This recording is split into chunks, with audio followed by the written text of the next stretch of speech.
ایک عام انسان ہے، عام مسلمان ہے، وہ کیسے پہچانے گا کہ یہ کرامت ہے یا یہ اس نے اپنی طرف سے جو وہ کرتب کیا ہے؟ اس طرح کی جو کرامات ہوتی ہیں وہ اللہ رب العالمین اپنے اولیاء جو ہوتے ہیں، نیک بزرگ سلف صالحین، ان کے ہاتھ پہ ہوتی ہیں۔ یہ جو چاند دو ٹکڑے ہوا، یہ کتنی مدت کے لیے ہوا؟ یہ کتنی دیر یہ الگ الگ رہا؟ جو شیطانی طاقتیں ہیں ان کے اندر بھی اثر و رسوخ تو ہے، بہرحال اس کا انکار تو نہیں کیا جا سکتا۔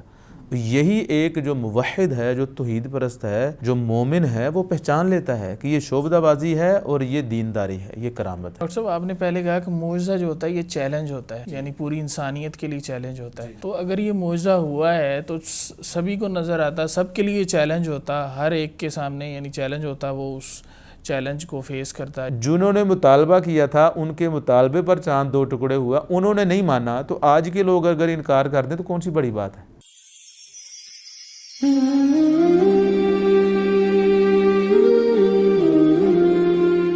بسم اللہ الرحمن الرحیم، السلام علیکم ورحمۃ اللہ وبرکاتہ۔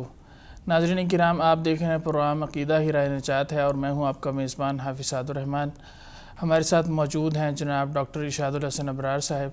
ناظرین کرام، آج ہم بات کریں گے معجزہ انشقاق قمر پر کہ چاند کا دو ٹکڑے ہونا نبی کریم صلی اللہ علیہ وسلم کی اشارے سے، اور اس کی حقیقت کیا ہے، اس کی وجہ کیا ہے، کتنی دیر چاند دو ٹکڑے رہا، اس کی عرصہ اور مدت کیا ہے، اسی طرح چاند دو ٹکڑے ہوا بھی یا نہیں، اسی طرح معجزہ کیا ہے، اس بارے میں بات کریں گے۔ تو ڈاکٹر صاحب کی طرف چلتے ہیں اور ڈاکٹر صاحب سے گفتگو کا آغاز کرتے ہیں۔ ڈاکٹر صاحب کیسے ہیں آپ؟ جی الحمدللہ، اللہ تعالیٰ کا بڑا شکر ہے، اللہ کا احسان ہے۔ ڈاکٹر صاحب، میں سب سے پہلے یہ پوچھنا چاہوں گا کہ معجزہ کا لغوی اور اصطلاحی معنی جو ہے وہ آپ بیان کر دیں، کیونکہ ناظرین اس بات کو سمجھ سکیں کہ اصل میں معجزہ ہوتا کیا ہے۔ دیکھیں، یہ جو لفظ معجزہ ہے جی، یہ باب عاجز یعجز سے ہے۔ اس کا مطلب ہوتا ہے معجزہ ایسی چیز جو دوسروں کو عاجز کر دے، یا جس ذات شخصیت کے ہاتھ پر کسی معجزے کا ظہور ہوتا ہے وہ کام کر کے دوسری انسانیت کو عاجز کر دیتے ہیں۔ تو لغوی اعتبار سے اس کا مطلب ہوتا ہے کسی کو عاجز کر دینا، ایسی چیز جو دوسروں کو بے بس کر دے، ہیلپ یعنی لیس کر دے۔ لاجیکلی سمجھ نہ آنے والی۔ ہاں جی، لاجیکلی، یعنی کہ وہ سمجھ ہی نہیں سکتے اور وہ عملاً کر بھی نہیں سکتے، سمجھ بھی نہیں سکتے کہ اس نے یہ کرشمہ، یہ کرتب، یہ کام کیسے کر دکھایا، اور سمجھ بھی نہیں سکتے اس کی حقیقت کو، اور وہ خود کر بھی نہیں سکتے۔ تو یہ لغوی اعتبار سے۔ اصطلاحی اعتبار سے جو معجزہ ہے اس کی تعریف اہل علم یہ کرتے ہیں: امر خارق للعادہ یجریہ اللہ تعالی علی ید نبی من انبیائہ تأییدا لنبوتہ۔ ایک ایسا معاملہ ہوتا ہے جو معمولات زندگی سے ہٹ کے ہوتا ہے، ایسا کام جو معمولات زندگی سے ہٹ کے ہوتا ہے، وہ کام اللہ رب العالمین اپنے انبیاء و رسول میں سے کسی نبی یا رسول کے ہاتھ پہ کرواتا ہے۔ وہ معجزہ جو ہوتا ہے، وہ کام جو ہوتا ہے، اس نبی کی نبوت کی تصدیق و تائید ہوتی ہے۔ یہ اصطلاحی اعتبار سے معجزے کی تعریف ہے۔ تو یہ لفظ آیا کہاں سے معجزے کا؟ قرآن و حدیث میں یہ استعمال ہوا ہے یا کیسے؟ یہ دیکھیں، بڑا اہم کوہچن ہے۔ اگر ہم قرآن مجید کو دیکھیں تو ڈائریکٹ قرآن مجید میں لفظ معجزہ نہیں ہے، اس طرح ذخیرہ احادیث میں بھی لفظ معجزہ نہیں ہے۔ جو معجزے کا معنی مفہوم ہے وہ قرآن مجید میں جگہ جگہ بیان ہوا ہے، دیگر الفاظ اس لفظ کی بجائے موجود ہیں۔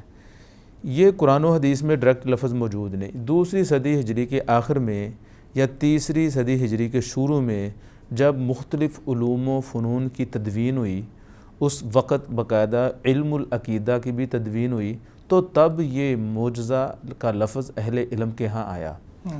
جب اگر ہم قرآن و سنت کا مطالعہ کریں تو قرآن نے یا حدیث نے معجزے کا جو معنی مفہوم ہے وہ ادا کرنے کے لیے مختلف الفاظ بولے۔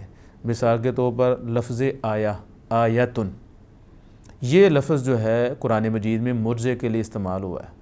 اللہ تعالیٰ نے فرمایا قرآن مجید میں ھذہ ناقۃ اللہ لکم آیہ، صالح علیہ السلام کے بارے میں آتا ہے، ان کی جو اونٹنی تھی وہ معجزہ ہے۔ انہوں نے کہا یہ اللہ کی اونٹنی ہے، تمہارے لیے معجزہ ہے۔ اس طرح آیتن کا لفظ بطور معجزہ قرآن مجید میں استعمال ہوا ہے۔ اس طرح ایک دوسرا لفظ ہے بینہ، جس طرح اللہ تعالیٰ قرآن مجید میں فرماتے ہیں قد جاءتکم بینۃ من ربکم، تمہارے رب کی طرف سے یہ بینہ، یہ معجزہ تمہارے پاس آیا۔ اسی طرح ایک لفظ ہے برہان، وہ بطور معجزہ استعمال ہوا ہے قرآن مجید میں۔ اللہ تعالیٰ قرآن مجید میں فرماتے ہیں یا ایھا الناس قد جاءکم برہان من ربکم وانزلنا الیکم نورا مبینا۔ آخری اور ایک چوتھا لفظ جو معجزے کا مترادف ہے وہ ہے سلطان، جس طرح کہ اللہ تعالیٰ فرماتے ہیں کہ انبیاء نے کہا ما کان لنا ان نأتیکم بسلطان الا باذن اللہ، کہ ہم اپنی طرف سے کوئی معجزہ نہیں لا سکتے الا باذن اللہ، مگر اللہ کے حکم سے۔ تو جو انبیاء کرام کے ہاتھ پر معجزات کا ظہور ہوا وہ اللہ کے فضل سے ہوا ہے۔ کوئی نبی اللہ تعالیٰ کے حکم، اس کی مشیت کے بغیر بھی کسی معجزے کا اظہار نہیں کر سکتا تھا جب تک اللہ تعالیٰ کی مشیت اور اللہ کی مدد شامل نہیں ہو سکتی تھی۔ بے شک۔ تو لفظ معجزہ ڈائریکٹ قرآن و سنت میں نہیں ہے، اگرچہ اس کا معنی مفہوم موجود ہے۔ اس کا معنی مفہوم ادا کرنے کے لیے قرآن نے مختلف الفاظ بولے، جیسے میں نے کہ آپ کو بتائے۔ ڈاکٹر صاحب آپ نے جتنے بھی الفاظ ذکر کیے ہیں، 4 آپ نے ذکر کیے ہیں، یہ دیگر معنی کے لیے بھی استعمال ہوتے ہیں یا صرف معجزہ کے لیے؟ دیگر معنی کے لیے بھی استعمال ہوئے ہیں، لیکن جو آیات اور نصوص میں نے پڑھ کر سنائی ہیں ان آیات اور نصوص میں یہ معجزہ کے معنی میں ہی ہے۔ تو اس کی کوئی وضاحت کہیں سے ملتی ہے کہ یہ معجزہ کے معنی میں، یعنی یہ ایسی چیز ہے جو کسی اور کے لیے ممکن نہیں ہے؟ جیسے اونٹنی تھی، جی، صالح علیہ السلام کی اونٹنی، وہ سارا پانی پی جاتی تھی، عام جانور تو اتنا پانی نہیں پی سکتا۔ وہ جہاں پر کھانا کھاتی تھی، گھاس چرتی تھی، وہ جو ہے سارا گھاس چر جاتی تھی، ٹھیک ہے نا۔ اس طرح اللہ تعالیٰ نے موسیٰ علیہ السلام کو جو دی وَلَقَدْ آتَيْنَا مُوسَىٰ 9 آیات، اللہ تعالیٰ کہتے ہیں ہم نے موسیٰ کو 9 نشانیاں، 9 معجزے دیے۔ عصا موسیٰ علیہ السلام کا جو عصا تھا، جو لاٹھی اور ڈنڈا تھا، وہ معجزہ تھا، وہ اژدہا بن گیا، ٹھیک ہے نا۔ تو یہ معجزات ہیں۔ اس طرح نبی علیہ السلام کے کئی ایک معجزات ہیں، مثال کے طور پر جو ہم نے آج ہمارا جو ٹاپک ہے انشقاق قمر، اس سے بڑا معجزہ اور کیا ہو سکتا ہے؟ صحیح۔ آج تک آدم علیہ السلام سے لے کے کوئی چاند کے 2 ٹکڑے کر سکا ہے؟ نہیں۔ رسالت مآب صلی اللہ علیہ وسلم نے کیے، وہ بھی اللہ کے حکم سے کیے، بے شک۔ تو اس سے بڑا معجزہ اور کیا ہوگا؟ صحیح۔ ڈاکٹر صاحب ایک لفظ اور بھی جو اس کے مترادف سننے کو ملتا ہے، کرامت، جی، تو ان دونوں میں فرق کیا ہے؟ معجزہ اور کرامت، ان کا فرق کیا ہے؟ جی، یہ بڑا اہم کوشچن ہے، چونکہ وہ معجزے سے ملتا جلتا لفظ ہے۔ جی، تو کرامت جو ہے اس کی تعریف جو ہے اہل علم کرتے ہیں، وہ یہ ہے امر یجری اللہ تعالی علی یدی ولی من اولیائہ، یہ ایک ایسا معاملہ ہوتا ہے یا ایک ایسی معمول سے ہٹ کے چیز ہوتی ہے جو اللہ تعالیٰ اپنے اولیاء میں سے کسی ولی کے ہاتھ پر اس کا ظہور کرتے ہیں۔ تو یہ ہوتی ہے، جو کوئی ولی ہو سکتا ہے، کوئی نیک بزرگ ہو سکتا ہے، کوئی عام انسان ہو سکتا ہے، اس کے ہاتھ پر ان یوزل یا روٹین سے ہٹ کے، معمول سے ہٹ کے کسی چیز کا ظہور ہوتا ہے، اس کو کرامت کہا جاتا ہے، اس کو معجزہ نہیں کہہ سکتے۔ معجزے کے لیے نبوت شرط ہے، جبکہ کرامت کے لیے نبوت شرط نہیں ہے۔ صحیح۔ تو یہ قرآن و حدیث سے کہیں سے کوئی دلیل ملتی ہے کہ معجزہ یہ معجزہ ہے اور یہ کرامت ہے، ان دونوں کا فرق ہے؟ جی، اور معجزہ جو ہے نبی کے ساتھ خاص ہے اور کرامت جو ہے یہ کسی اور کے ہاتھ پہ بھی ہو سکتی ہے؟ جی، دیکھیں بہت سے فروق اہل علم نے ذکر کیے ہیں معجزے اور کرامت کے درمیان، اور ان کی نصوص بھی موجود ہیں۔ جو ہم نے نصوص پڑھی یہ ساری معجزات کے بارے میں تھے قرآن مجید کی، ٹھیک ہے نا۔ تو یہ ایسی چیزیں تھیں جو انسان کے بس میں نہیں ہیں۔ کرامات وہ ہیں، جس طرح بھی ہم مثالیں ذکر کریں گے، جو انبیاء سے ہٹ کر ہوئیں۔ مثال کے طور پر مریم علیہ السلام، وہ بالاتفاق نبی نہیں ہے، عورت ویسے بھی نبی ہوتی نہیں ہے۔ اللہ تعالیٰ نے جتنے بھی انبیاء رسول بھیجے ہیں وہ سب مردوں میں سے آئے، تو ان کے پاس سردیوں میں گرمیوں والے پھل اور گرمیوں میں سردیوں والے پھل ہوتے تھے، وہ معجزہ تھا۔ کیا کرامت تھی؟ کرامت تھی، وہ معجزہ نہیں تھا۔ اسی طرح ان کا بغیر خامد کے پریگننٹ ہونا، یہ کرامت ہے اللہ تعالیٰ کی طرف سے، ٹھیک ہے نا۔ اسی طرح اور بہت سی چیزیں ہیں، مثال کے طور پر حضرت ابو بکر صدیق رضی اللہ تعالیٰ عنہ، انہوں نے اپنی وفات سے پہلے یہ بتایا تھا کہ میری وائف پریگننٹ ہے اور مجھے امید ہے کہ جو میرے ہاں بچہ پیدا ہوگا وہ عورت پیدا ہوگی، بچی ہوگی، تو وہ بچی پیدا ہوئی تھی۔ اس طرح حضرت عمر ابن خطاب، مسلمانوں کے جو دوسرے خلیفہ ہیں رضی اللہ تعالیٰ عنہ، وہ بڑا مشہور واقعہ ہے کئی اہل علم نے ذکر کیا ہے، سندن صحیح ہے، کہ انہوں نے کہا یا ساریہ تو الجبل، اے ساریہ، ایک صحابی ہیں ساریہ رضی اللہ عنہ، پہاڑ کی اوٹ میں پناہ لے لو۔ وہ مدینہ میں تھے، لشکر کہیں اور تھا، انہوں نے آواز لگائی اونچی آواز سے، تو اللہ تعالیٰ نے وہ آواز وہاں تک پہنچائی۔ حضرت ساریہ رضی اللہ تعالیٰ عنہ نے وہ آواز سنی، وہ سن کر سمجھا اور انہوں نے اس حکمت عملی کو اختیار کیا، تو مسلمانوں کو جنگ میں فتح مل گئی۔ تو اس طرح کی جو کرامات ہوتی ہیں وہ اللہ رب العالمین اپنے اولیاء جو ہوتے ہیں، نیک بزرگ سلف صالحین، ان کے ہاتھ پہ ہوتی ہیں۔ لیکن فرق بنیادی یہ ہے کہ جو معجزات ہیں وہ انبیاء کے ساتھ خاص ہیں، جو کرامات ہیں وہ غیر انبیاء کے ساتھ ہوتی ہیں۔ اس طرح جو معجزہ ہوتا ہے اس میں تحدی اور چیلنج ہوتا ہے، کرامت میں چیلنج نہیں ہوتا۔ مثال کے طور پر آج تک جتنے بھی انبیاء کرام کے معجزے ہیں، کوئی اس طرح کا معجزہ نہیں لا سکا۔ قرآن مجید کو دیکھ لیں، اللہ تعالیٰ نے کہا کل ان اجتمعت الانس والجن علی ان یأتوا بمثل ھذا القرآن، کوئی جن و انس جمع ہو جائیں اس قرآن جیسی کوئی کتاب لے کے آئیں، لا سکے؟ نہیں لا سکے۔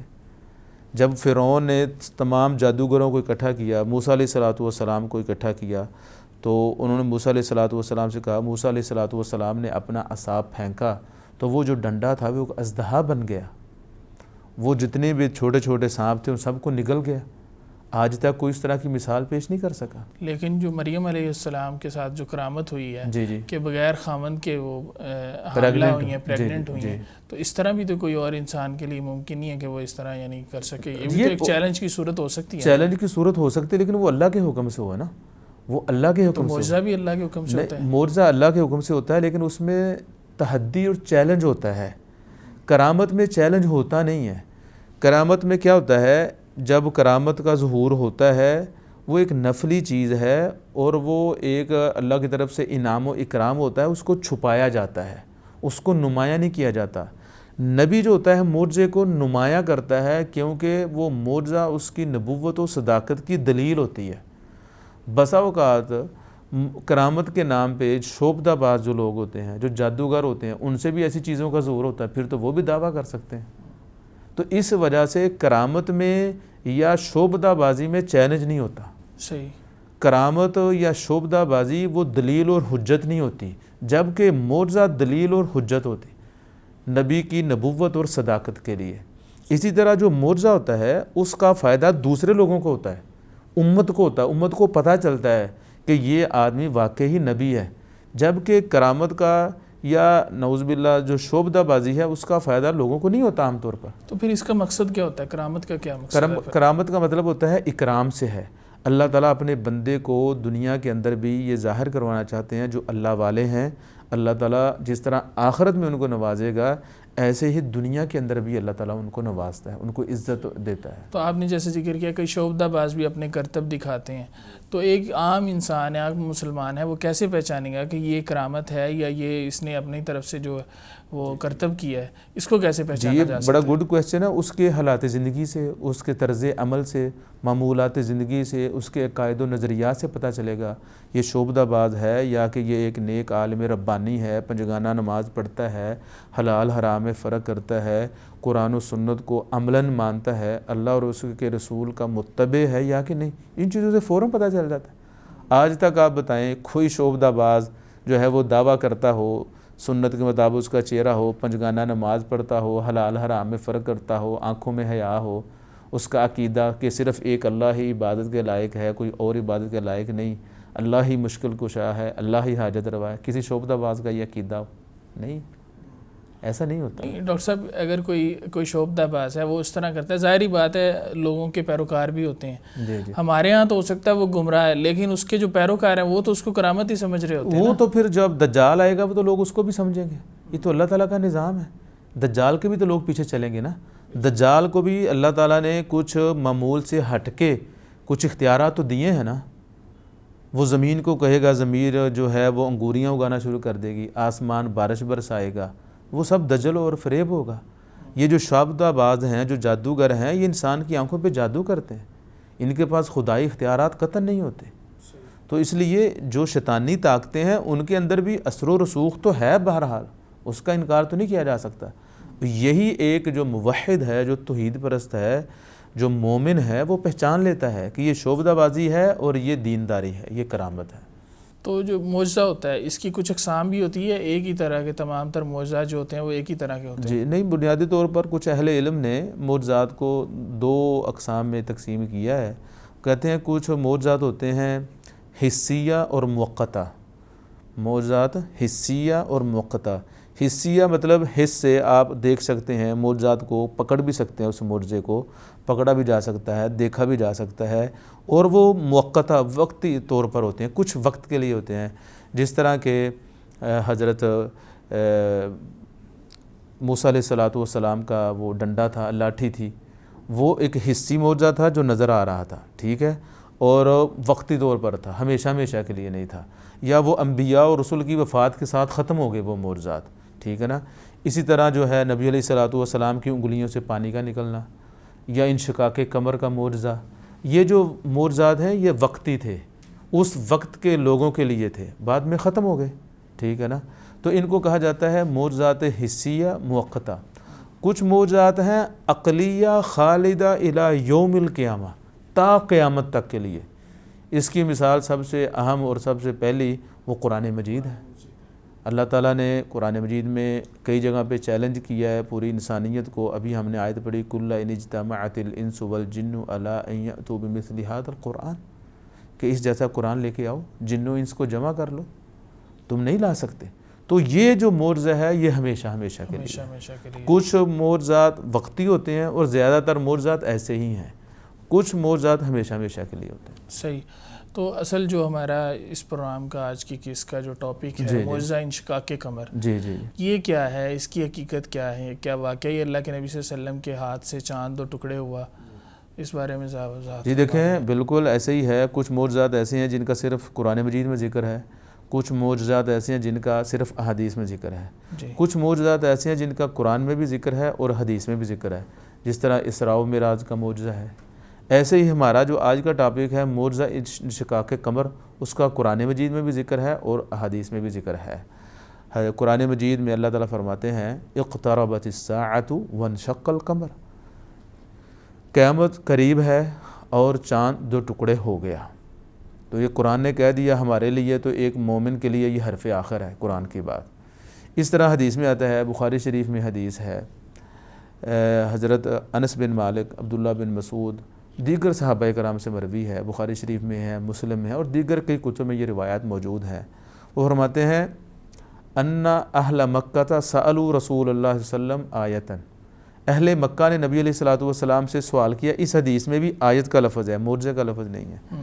تو اہل مکہ نے نبی علیہ السلام سے سوال کیا کہ آپ کہتے ہیں کہ آپ نبی ہیں، تو اپنی نبوت پر ہمیں کوئی معجزہ، کوئی دلیل دیجیے۔ فَأَرَاهُمُ الْقَمَرَ شِقَّيْنِ، تو نبی علیہ السلام نے ان کو چاند دکھایا 2 ٹکڑے ہوا۔ آپ نے انگلی کے ساتھ اشارہ کیا تو اللہ تعالیٰ نے چاند کو 2 ٹکڑے کر دیا، تو 2 ٹکڑوں کے درمیان غار حرا کو دیکھا گیا، یعنی کہ ایک ٹکڑا غار حرا کے اس طرف تھا اور ایک ٹکڑا چاند کا دوسری طرف تھا، درمیان میں وہ پہاڑ تھا جس میں غار حرا ہے۔ یعنی اتنا زیادہ فاصلہ تھا، اتنا فاصلہ کر کے اللہ تعالیٰ نے دونوں کو نیچے گرایا۔ تو یہ اہل مکہ کے مطالبے پر ہوا تھا معجزہ انشقاق قمر۔ اس کا ذکر قرآن مجید میں ہے، اس کا ذکر حدیث میں ہے۔ امام ابن حجر رحمہ اللہ نے بڑی تفصیل کے ساتھ اپنی مایہ ناز کتاب فتح الباری میں اس کا ذکر کیا ہے کہ ہجرت سے تقریباً 5 سال پہلے مکہ میں ہی یہ معجزہ انشقاق قمر ہوا اہل مکہ کے مطالبے پر۔ صحیح۔ تو یہ جو چاند 2 ٹکڑے ہوا، یہ کتنی مدت کے لیے ہوا؟ یہ کتنی دیر یہ الگ الگ رہا؟ یہ بھی بڑا اہم کویسچن ہے۔ کافی لوگ جو ہے، بڑا انٹرسٹنگ یہ کویسچن ہے، بڑا دلچسپ ہے کہ چاند 2 ٹکڑے اگر ہوا تو کتنی دیر کے لیے 2 ٹکڑے رہا۔ دیکھیں اس میں نا قرآن و سنت سے کوئی ڈائریکٹ دلیل نہیں ہے جو 100% اتھینٹک ہو کہ 2 گھنٹے کے لیے یا 4 گھنٹے کے لیے یا 5 گھنٹے کے لیے جو چاند ہے 2 ٹکڑے رہا، بعد میں اللہ تعالیٰ نے اس کو واپس اسی کی اصلی حالت میں کر دیا۔ ڈائریکٹ ایسی کوئی دلیل نہیں ہے۔ البتہ ابو نعیم ایک بہت بڑے امام ہیں، ان کی کتاب ہے دلائل النبوہ، اس میں انہوں نے روایت ذکر کی ہے۔ اس طرح امام ابن کثیر رحمہ اللہ، ان کی کتاب ہے البدایہ والنہایہ، اس میں انہوں نے ذکر کیا ہے عبداللہ بن عباس رضی اللہ تعالیٰ عنہ سے کہ یہودیوں کے کچھ علماء نبی علیہ الصلوۃ والسلام کے پاس آئے. جو صحیح روایت ہیں بخاری مسلم میں، اس میں کیا ہے، اہل مکہ نے نبی علیہ الصلوۃ والسلام. اب اس میں یہ ہے کہ یہودیوں کے کچھ علماء نبی علیہ الصلوۃ والسلام کے پاس آئے. انہوں نے آ کر کہا جی ہمیں کوئی معجزہ، کوئی نشانی، کوئی علامت دکھائیے جس سے پتہ چلے کہ آپ سچے نبی ہیں، حتیٰ کہ ہم آپ پر ایمان لے آئیں. تو نبی علیہ الصلوۃ والسلام نے پھر ان کو انشقاق کمر والا معجزہ دکھایا. اس طرح اس میں آتا ہے کہ پھر اس کے دو ٹکڑے ہو گئے، ایک ٹکڑا صفا پہاڑی پہ گر گیا اور ایک ٹکڑا مربع پہاڑی پہ گر گیا. اس روایت کے مطابق وہ روایت سندن ضعیف ہے، جو کہ امام ابو نعیم نے دلائل النبوہ میں ذکر کی ہے، اس طرح امام ابن کثیر نے البدایہ والنہایہ میں ذکر کی ہے. تو بہرحال اس روایت میں یہ آتا ہے کہ یہ جو چاند دو ٹکڑے رہا، یہ عصر سے لے کے رات گئے تک رہا. اس حدیث میں یہ الفاظ آتے ہیں کہ عصر سے لے کے رات گئے تک رہا، لیکن جیسا کہ میں نے ذکر کیا وہ روایت سندن ضعیف ہے. تو صحیح بات کیا ہے؟ صحیح بات یہی ہے، امام خطابی، امام قرطبی، دیگر ائمہ اہل سنہ نے یہ بات ذکر کی ہے کہ صحیح بات یہی ہے کہ معجزہ انشقاق کمر تو ہوا، نو ڈاؤٹ، کیونکہ قرآن نے اس کا ذکر کیا ہے، صحیح بخاری صحیح مسلم میں اس کا ذکر ہے، دیگر احادیث کتب میں اس کا ذکر ہے. تو اس کے ہونے میں تو کسی کو کوئی شک نہیں. اب وہ کتنی دیر کے لیے رہا، امام خطابی، امام قرطبی، دیگر اہل علم فرماتے ہیں کہ کچھ لمحات کے لیے رہا، کچھ وقت کے لیے رہا. کیوں وہ کہتے ہیں کہ یہ اہل مکہ کا مطالبہ تھا، تو اہل مکہ کو دکھا دیا گیا. حضرت عبداللہ بن مسعود رضی اللہ تعالیٰ عنہ فرماتے ہیں ان شق القمر علی عہد رسول اللہ صلی اللہ علیہ وسلم، کہ رسول صلی اللہ علیہ وسلم کے زمانے میں چاند دو ٹکڑے ہوا. ان شق القمر علی عہد رسول اللہ، رسول اللہ صلی اللہ علیہ وسلم کے زمانے میں چاند دو ٹکڑے ہوا. پھر وہ کہتے ہیں نبی علیہ السلام فَأَرَاهُمُ الْقَمَرَ، نبی علیہ الصلوۃ والسلام نے اہل مکہ کو چاند دکھایا دو ٹکڑے اور کہا اشہدو، تم گواہ رہنا، اشہدو، تم گواہ رہنا. تو چاند دو ٹکڑے ہوا، لیکن کتنی مدت کے لیے؟ وہ بہت تھوڑا سا ٹائم تھا. آپ یوں سمجھیں جیسا کہ آج بھی چاند گرہن لگتا ہے، لوگوں کو پتہ چلتا ہے، سب کو نہیں چلتا پتہ، بہت تھوڑے لوگوں کو پتہ چلتا ہے. آج کل تو میڈیا کا دور ہے، سوشل میڈیا پہ لوگ کافی حد تک ایکٹیو ہیں، تو اس وجہ سے لوگوں کو پتہ چل جاتا ہے. آج سے 25-30 سال پیچھے چلے جائیں، لوگوں کو پتہ ہی نہیں ہوتا تھا. صبح پتہ چلتا تھا کہ رات چاند گرہن تھا، ایسے ہی ٹھیک ہے، حالانکہ چاند کو پوری دنیا دیکھتی، لیکن پتہ صرف چند لوگوں کو چلتا ہے. تو یہ اللہ تعالیٰ کی قدرت ہے، اللہ تعالیٰ کچھ لوگوں کو بتا دیتے ہیں، کچھ کو نہیں بتاتے. تو ایسے ہی جو چاند دو ٹکڑے ہوا وہ اہل مکہ کے مطالبے پر ہوا تھا، اہل مکہ نے اس کو دیکھا تھا، وہ چند لمحات کے لیے تھا. تو یہ جو آج چاند میں جو نشانات نظر آتے ہیں اس میں نشان ہے، تو یہ کیوں ہے؟ کچھ لوگ کہتے ہیں کہ وہ دو ٹکڑے ہونے کی وجہ سے بعد میں وہ نشانات جو ہے باقی رہ گئے، دیگر اس طرح کی باتیں بھی سننے کو ملتی ہیں. تو اس کی حقیقت کیا ہے؟ دیکھیں اس کی حقیقت تو بات وہی ہے، قرآن و سنت میں ڈائریکٹ اس کا ذکر نہیں ہے. صحیح، یہ قصے کہانیاں اور افسانے ہیں، لوگوں نے مختلف کہانیاں بنائی ہوئی ہیں جن کا حقیقت سے کوئی تعلق نہیں ہے. تو اس لیے میرا خیال ہے کہ ہمیں ان چیزوں کی طرف دھیان کرنا چاہیے، ہمارے ناظرین اور سامعین کو بھی، جو انسان کی دنیاوی اور اخروی فوائد کے لیے ہیں. نماز، روزہ، عقائد و نظریات وہ اپنے بہتر کرنے چاہیے. لوگوں نے قصے کہانیاں بنائے ہوئے ہیں، لیکن حقیقت کے ساتھ اس کا کوئی تعلق نہیں ہے. کچھ لوگ ایسے بھی ہیں دنیا میں، یا کچھ گروہ جنہوں نے اس معجزے کا، یعنی چاند کے دو ٹکڑے ہونے کا، جو انشقاق کمر کا معجزہ ہے، اس کا انکار کیا ہو یا اس کے منکر ہوں. ہاں جی، کچھ لوگ ہیں جو ملحدین ہیں، جو اللہ رسول کے منکر ہیں. اس طرح کچھ لبرل لوگ، کچھ روشن خیال، دین بیزار لوگ، وہ کہتے ہیں جی یہ پاسبل نہیں ہے، امپاسبل ہے، ناممکن ہے. اگر چاند دو ٹکڑے ہوا ہوتا تو پوری انسانیت اسے دیکھتی. روئے زمین میں اس وقت جتنے لوگ آباد تھے، جتنی اقوام زندہ تھیں، ان کو پتہ چلتا، شہرہ ہوتا. جب اس کا شہرہ نہیں، دیگر اقوام نے اپنی ہسٹری میں، اپنی کتب میں اس واقعے کا ذکر نہیں کیا، لہذا یہ واقعہ ہوا نہیں. ان کا یہ کہنا ہے، جبکہ ان کا یہ اعتراض صحیح نہیں ہے، نہ ہی نقلی اعتبار سے، قرآن و سنت کے اعتبار سے، اور نہ ہی عقلی اعتبار سے. دیکھیں قرآن میں جیسا کہ ابھی ہم نے آیت پڑھی بار بار، اقتربت الساعۃ وانشق القمر، قرآن کہتا ہے حرف آخر چاند دو ٹکڑے ہوا. اس وقت کے، بلکہ اگر میں یہاں پر وہ چیز ایڈ کروں، اہل مکہ کا مطالبہ تھا، اہل مکہ کو چاہیے تھا اس کے بعد جب چاند انہوں نے اپنی آنکھوں سے دیکھ لیا 2 ٹکڑے ہوا تو ان کو چاہیے تھا نا ایمان لے آتے، لیکن نہیں لائے۔ اس چیز کا بھی ذکر اللہ تعالیٰ نے قرآن مجید میں ہی کیا ہے۔ جنہوں نے مطالبہ کیا تھا ان کے مطالبے پر چاند 2 ٹکڑے ہوا، انہوں نے نہیں مانا، تو آج کے لوگ اگر انکار کر دیں تو کون سی بڑی بات ہے؟ اللہ تعالیٰ فرماتے ہیں اقتربت الساعۃ وانشق القمر وإن يروا آیۃ یعرضوا ویقولوا سحر مستمر۔ جب انہوں نے اس معجزے کو، اس آیت اور نشانی کو دیکھا، انہوں نے کہا یہ تو جادو ہے، ہم نہیں مانتے۔ جنہوں نے مطالبہ کیا تھا ان کو ڈائریکٹ اللہ تعالیٰ نے دکھا دیا، انہوں نے نہیں مانا۔ اگر آج کے لوگ انکار کر دیں تو کوئی بڑی بات نہیں۔ تو سب سے پہلی بات قرآن مجید نے اس کا ذکر کیا، دوسری بات حدیث میں اس کا ذکر موجود ہے، بخاری اور مسلم میں موجود ہے، تیسری بات یہ ہے کہ اہل السنہ کے تمام مفسرین کا اس بار اتفاق ہے کہ چاند 2 ٹکڑے ہوا۔ چوتھی بات لاجیکل اگر ہم دیکھیں، لاجیکل ممکن ہے، جیسے ابھی ہم نے ذکر کیا جب چاند گرہن ہوتا ہے کتنے لوگوں کو پتہ چلتا ہے؟ اور چاند جو ہے یہ مخلوق ہے رات کی، دن کی تو ہے نہیں۔ بے شک رات کو پتہ چلتا ہے نا چاند کا، دن میں تو پتہ ہی نہیں چلتا ہے۔ جیسے ہی صبح جو ہے طلوع ہوتی ہے چاند چھپ جاتا ہے، ٹھیک ہے نا، تو رات کو چاند ہوتا ہے تو رات کو عام طور پر لوگ سوئے ہوئے ہوتے ہیں، اور مطالعے بھی مختلف ہیں، کسی جگہ پہ رات ہے تو دوسری جگہ پہ دن ہے، کسی جگہ پہ شام ہے تو کسی جگہ پہ صبح ہے۔ تو اہل مکہ کے مطالبے پر ہوا تھا، اہل مکہ نے اس کو دیکھا تھا، قرآن نے اس کا ذکر کیا ہے، احادیث نے اس کا ذکر کیا ہے، عقلاً بھی یہ ممکن ہے۔ آج بھی چاند گرہن لگتا ہے تو اکثر لوگوں کو نہیں پتہ ہوتا، ٹھیک ہے نا، وہ حقیقت میں چاند گرہن ہوتا ہے۔ بلکہ سورج گرہن بھی لگتا ہے تو لوگوں کو نہیں پتہ چلتا، دن کے وقت ہوتا ہے، لوگوں کو نہیں پتہ۔ جو پسماندہ علاقوں میں لوگ رہتے ہیں، سوشل میڈیا نہیں ہے، پڑھے لکھے نہیں ہیں، بیچارے کو نہیں پتہ چلتا۔ لیکن ڈاکٹر صاحب آپ نے پہلے کہا کہ معجزہ جو ہوتا ہے یہ چیلنج ہوتا ہے، یعنی پوری انسانیت کے لیے چیلنج ہوتا ہے۔ تو اگر یہ معجزہ ہوا ہے تو سبھی کو نظر آتا، سب کے لیے چیلنج ہوتا، ہر ایک کے سامنے یعنی چیلنج ہوتا، وہ اس چیلنج کو فیس کرتا ہے یا اس کو دیکھتا۔ میں نے پہلے ذکر کیا نا، معجزات کی 2 قسمیں ہیں، کچھ ہوتے ہیں ایک علاقے کے لیے اور وقتی کے لیے۔ جس طرح صالح صلاۃ والسلام کی اونٹنی تھی، اس کا ذکر بھی قرآن مجید میں ہے، وہ تو اس وقت کے لوگوں نے دیکھی تھی نا، وہ فوت ہوگی، پوری انسانیت نے نہیں دیکھی۔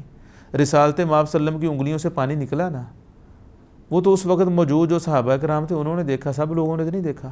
آپ کے ہاتھوں میں جو کنکر تھے وہ بولے نا، وہ سب لوگوں نے تو نہیں دیکھے۔ وہ تنا کھجور کا جس کے ساتھ ٹیک لگا کے رسالت مآب صلی اللہ علیہ وسلم خطبہ ارشاد فرمایا کرتے تھے، لوگوں کو واعظ و نصیحت دیتے تھے، جب آپ نے منبر پر منتقل ہو گئے تو وہ جو تنا تھا وہ آپ کی جدائی میں رونے لگا، تو وہ تو وہاں کے صحابہ کرام نے دیکھا تھا نا۔ یہ معجزات ہیں۔ تو کچھ معجزات ایسے ہیں پوری دنیا کے لیے ہیں، یا وہ جو معجزات ہوتے ہیں نا جو وقتی ہوتے ہیں، جو انبیاء کی وفات کے ساتھ ختم ہو گئے، وہ اس وقت کی انسانیت کے لیے چیلنج ہوتے ہیں کہ لے آؤ۔ کوئی بھی اس طرح کا کوئی معجزہ اظہار کر سکا نہیں کر سکا۔ تو اس لیے معجزے میں چیلنج ضرور ہوتا ہے، تحدی ہوتی ہے انسانیت کو، لیکن وہ تحدی صاحب ذرا کچھ لوگوں کو ہوتی ہے اس وقت جو موجود ہوتے ہیں، جو اس وقت مخاطبین ہوتے ہیں کہ آپ اس طرح کا کام کر کے دکھاؤ۔ تو ڈاکٹر صاحب آپ نے ذکر کیا کہ معجزہ جو ہے یہ نبیوں کے ہاتھوں سے جو ہے وہ سرزد ہوتا ہے، تو اللہ تعالیٰ کی مشیت سے، تو معجزے پر ایمان لانا یہ کتنا ضروری ہے؟ اگر کوئی شخص معجزے کا منکر ہے تو اس کا ایمان کیسا ہے؟ دیکھیں اس کا ایمان تو ہے وہ غیر مقبول ہے، غیر معتبر ہے۔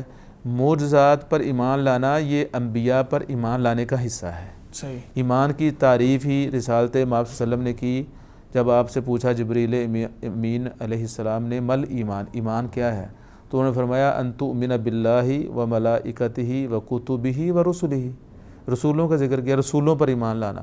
رسولوں پر ایمان لانے سے مراد ہے ان کی ذات کو بھی ماننا اور ان کی بات کو بھی ماننا، ان کی لائی ہوئی شریعت کو بھی ماننا، اللہ تعالیٰ نے جو ان کو معجزات دیے تھے ان کو بھی ماننا۔ اور یہ معجزہ انشقاق قمر، اس کا تو قرآن مجید میں ذکر ہے۔ اگر کوئی عام معجزے کا انکار کرے یا انشقاق قمر کا انکار کرے، نعوذ باللہ، گویا وہ قرآن مجید کا منکر ہے، گویا کہ وہ احادیث کا منکر ہے، گویا کہ وہ پوری امت مسلمہ کا جس پر اتفاق ہے اس کا منکر ہے، تو اس کے کفر میں تو کوئی شک نہیں رہ جاتا۔ ڈاکٹر صاحب اس سے پہلے آپ نے کرامت کے بارے میں بات کی، میں بات ختم کرنے سے پہلے ایک سوال اس سے ریلیٹڈ کروں گا کہ کچھ لوگ آج کل کچھ ہمارے مسلمان بھائی جو ہیں وہ کہتے ہیں مختلف اپنے جو ان کے اولیاء ہیں ان کے بارے میں کہتے ہیں جی اس نے دھاگے کے ساتھ الٹا لٹکا رہا وہ کنویں کے اندر. اسی طرح کچھ کہتے ہیں کہ جی عشاء کی نماز کے ساتھ فجر کی نماز پڑھی. اس طرح کے دیگر بھی جو ہیں وہ کرامات جو ہے وہ بیان کرتے ہیں. تو جو ہمارے دوسری یعنی طرف کے ان کے مخالفین بھائی ہیں وہ کہتے ہیں, اس پر ہنستے ہیں اور اس کا مذاق اڑاتے ہیں اور کہتے ہیں یہ ایسا ممکن نہیں ہے. تو اس کو پہچانا کیسے جا سکتا ہے, یا اس کا کس قدر احترام ضروری ہے کہ اگر کوئی ایسا دعویٰ کرتا ہے؟ دیکھیں یہ جو دھاگے کے ساتھ کنویں میں الٹا لٹکنا یا دریا پہ سمندر میں چل کے دکھانا, اس میں تو کوئی دینداری نہیں نا. دیکھیں اس میں بادی نظر میں ایک عام آدمی بھی کہہ سکتا ہے اس کا امت کو کیا فائدہ ہے, اس میں کون سی نیکی ہے, اس میں کون سی امت کی خیر خواہی ہے. تو اس لیے یہ تو اس کے شعبدہ باز ہونے میں کوئی شک نہیں ہے. آپ بتائیں صحابہ میں سے کسی نے ایسا کام کیا ہو, تابعین سے, ائمہ اربعہ میں سے کسی بزرگ نے ایسا کام کیا ہو؟ یہ شعبدہ باز کرتے ہیں. باقی رہا یہ کویسچن کہ کوئی آدمی یہ کہے کہ رات کے وضو سے اس نے فجر کی نماز پڑھی 2-4 دفعہ, تو ممکن ہے, وہ آپ بھی کر سکتے ہیں, میں بھی کر سکتا ہوں. لیکن یہ کہنا کہ 30 سال وہ سویا نہیں رات کو, 40 سال اس نے عشاء کے وضو کے ساتھ فجر کی نماز پڑھی, یہ تو خلاف سنت ہے. یہ تو نبی علیہ الصلوۃ والسلام نے اس سے تو منع فرمایا ہے. کچھ لوگوں نے کہا جی میں رات کو سوؤں گا نہیں, میں اتنی عبادات کروں گا. کسی نے کہا میں شادی نہیں کروں گا, کسی نے کہا میں ساری عمر روزے رکھتا رہوں گا.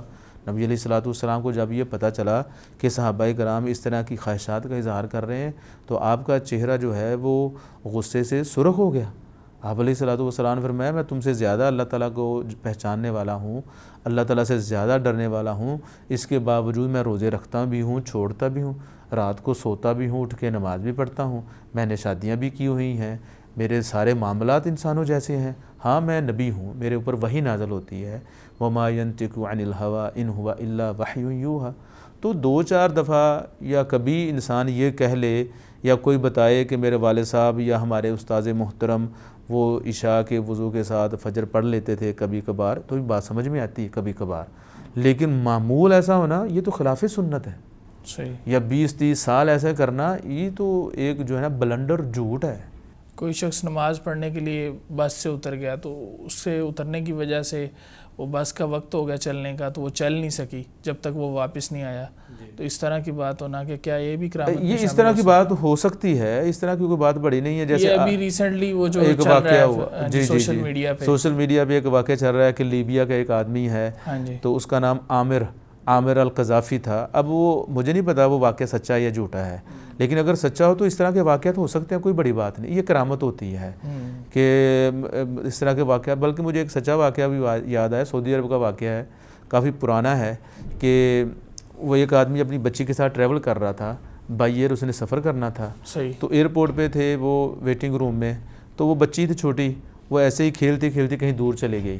تو ادھر سے فلائٹ کا ٹائم ہو گیا, تو وہ آدمی ڈھونڈ رہا ہے اپنی بچی کو, بچی نہیں مل رہی. ادھر سے جہاز والے بار بار اناؤنسمنٹ کر رہے ہیں فلاں پیسنجر جو ہے وہ کہاں ہے, یہ ہے وہ. تو جب پتہ چلا تو وہ آدمی کہہ رہا جی میری بچی تو لاسٹ ہو گئی, گم ہو گئی, میں اس کو ڈھونڈ رہا ہوں. تو بہرحال فلائٹ کا چونکہ ٹائم ہو چکا تھا تو فلائٹ چلی گئی. ٹھیک ہے, وہ بندے کو اور اس آدمی کو اور اس کی بچی کو چھوڑ گئے. تو بعد میں وہ جہاز کا جو کہ نا ایکسیڈنٹ ہو گیا, کوئی معاملہ بن گیا. تو بعد میں پھر وہ آدمی شکر ادا کر رہا تھا. پہلے وہ اپنی بچی کو ڈانٹ رہا تھا, چھوٹی بچی کو, پھر بعد میں وہ شکر ادا کر رہا تھا کہ اللہ تعالیٰ نے مجھے موت سے بچا لیا. تو اس طرح کی کرامات یہ ہو جاتی ہیں, اللہ تعالیٰ کی طرف سے انعام ہوتا ہے, اللہ تعالیٰ کی طرف سے انسان کو ایک موقع دیا جاتا ہے. صحیح. تو یعنی آپ کے کہنے کا مطلب ہے یہ جو کرامت ہے یہ بھی اللہ تعالیٰ کا انعام ہے, نہ کہ اس میں اس کی جس شخص کے ہاتھ سے وارد ہوئی ہے, جس شخص کی طرف سے وارد ہوئی اس میں جو ہے وہ کرنی ہے. آپ کا کیا کہنا ہے؟ نہیں, یہ تو اللہ کی طرف سے انعام ہوتا ہے, اس میں کوئی شک نہیں, اللہ کی طرف سے انعام ہوتا ہے. اب وہ اس انعام کو, اس کرامت کو دلیل بنا کے کہے میں بڑا صالح ہوں, میں ایسا ہوں, میں فلاں ہوں, ایسا تو نہیں ہے. صحابہ کرام تابعین سے کرامات کا ظہور ہوا, انہوں نے تو ان کو حجت نہیں بنایا, بلکہ وہ چھپاتے تھے ایسی چیزوں کو. یعنی اس طرح کی چیز کو چھپانا چاہیے تاکہ ریاکاری نہ آئے, کیونکہ وہ انسان ہے, عام انسان ہے نا, وہ نبی تو ہے نہیں, وہ معصوم من الخطا تو ہے نہیں ہے, شیطان داؤ لگا سکتا ہے. تو اس لیے عام طور پر کرامات کو چھپایا جاتا ہے, جبکہ معجزہ جو ہوتا ہے وہ تو اللہ کی طرف سے حکم ہوتا ہے نبی کو کہ ان کو بتاؤ, اظہار کرو. پھر اس وقت کی انسانیت کو چیلنج ہوتا ہے, یہ میرا سچا نبی ہے, اس کے ہاتھ پہ میں نے یہ معجزہ کا اظہار کیا ہے, اگر تم بھی اپنے آپ کو کہتے ہو تم فلاں ہو تو تم بھی اس طرح کا کام کر کے دکھاؤ. تو ڈاکٹر صاحب آپ کا بہت شکریہ, آپ نے ایک ایسا موضوع جس کے بارے میں امت جو ہے وہ اختلاف کا شکار ہے اور اس میں دیکھا جاتا ہے ایک جو ہے وہ گروہ ایک انتہا پہ ہے، اسی طرح دوسرے لوگ اس کی مخالفت کرتے ہیں، تو اس کو آپ نے بڑی وضاحت کے ساتھ بیان کر دیا، اور انشاءاللہ امید کرتے ہیں کہ یہ سلسلہ آگے بھی جاری جی رہے گا ضرور انشاءاللہ، انشاءاللہ۔ بہت شکریہ آپ کا۔ سلامکم اللہ، بارک اللہ۔ تو ناظرین کرام، آپ نے دیکھا کہ آج ہم نے نبی کریم صلی اللہ علیہ وسلم کے ہاتھ سے چاند کا 2 ٹکڑے ہونا یعنی معجزہ انشقاق قمر، اس کے بارے میں بات کی کہ یہ کیسے ہوا، یہ کتنی مدت کے لیے ہوا، اسی طرح معجزات کیا ہوتے ہیں، کرامت کیا ہوتی ہے، اس بارے میں بات کی۔ اسی طرح کے دیگر جو عقائد کے مسائل ہیں انشاءاللہ ان کے بارے میں بھی ہم آگے جو پروگرامز ہمارے آئیں گے ان میں ڈسکشن کرتے رہیں گے۔ تو آج کے لیے ہمیں اجازت دیجیے۔ السلام علیکم ورحمۃ اللہ وبرکاتہ۔